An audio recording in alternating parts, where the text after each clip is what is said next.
I'm Joshua Bardwell, and you're going to learn something today. This is another video in my series about how to wire up a flight controller. Not just one specific flight controller, but how to know what you need to know to see the code of the matrix and figure out how to wire up any flight controller just based on the information available to you. In this video, we're going to talk about RSSI. Stay tuned.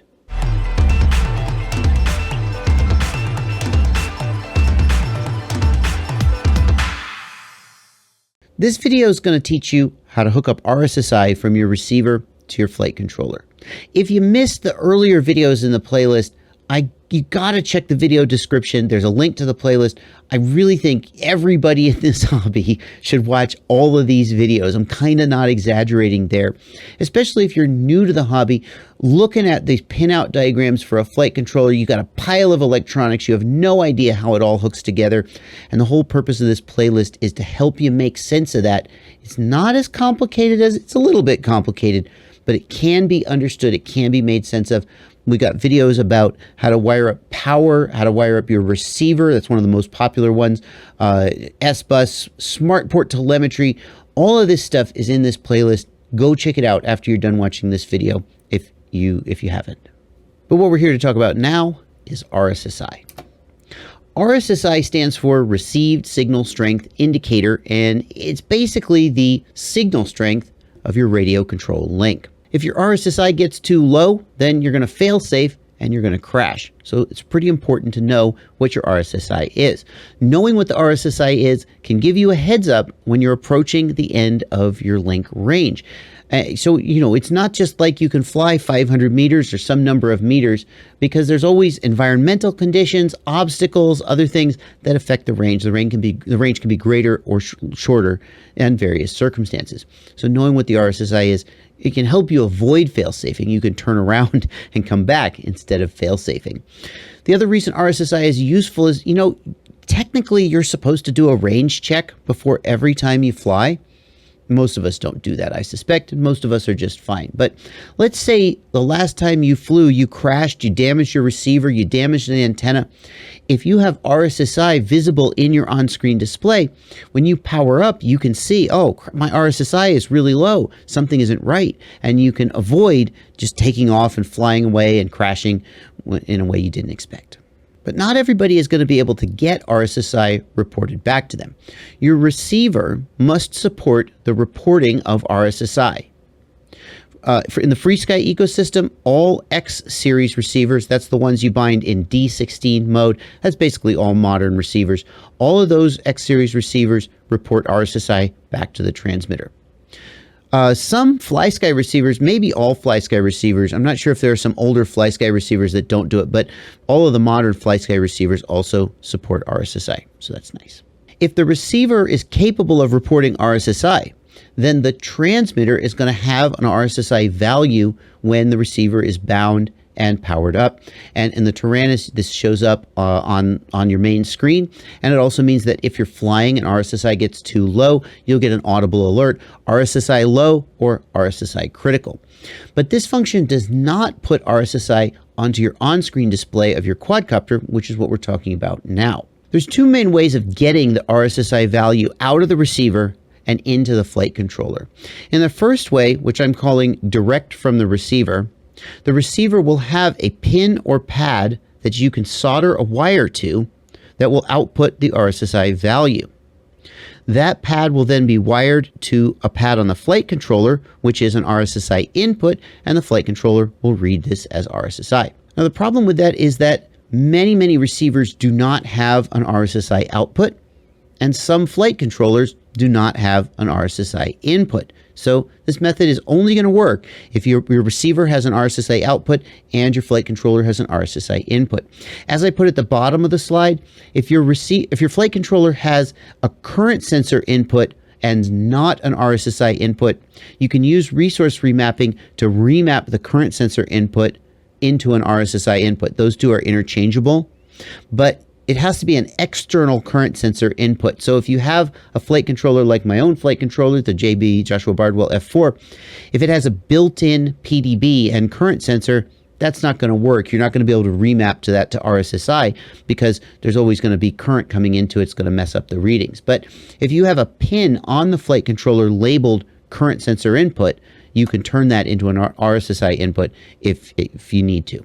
The other way to do it is to represent the RSSI value as an aux channel, an auxiliary channel. And basically, it's as if the RSSI was a potentiometer or knob that was going up and down as RSSI got stronger or weaker. The flight controller can be configured to interpret the aux channel as RSSI, and then you see RSSI in your on-screen display, just like you would have if you're using method number 1. So here's an example of method number 1 with the X4R SB receiver. Here is from the X4R SB manual. FrSky is indicating where the RSSI pad is. This is a little hard to see, so I've got a full color one here, and here is the RSSI pad. Some of you are immediately seeing a problem here, and that is that pad is super tiny, and many people are going to struggle to solder a wire to that pad. If you're very good at soldering, you can do it. It's not a big deal.